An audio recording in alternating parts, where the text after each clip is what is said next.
आमर गला सोरिष रोही माछ आंबुल खटा दे बेसर ए सोरिष जीरा अदा शुक्ला लंका बटा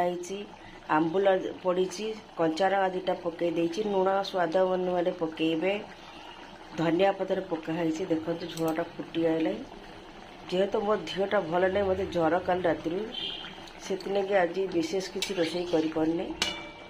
पुओ पिला माने भावती कौन झील पिला माने घरे बस खाऊँ किंतु आमर धी खराब थिले भी आमको रोषे करिया पड़े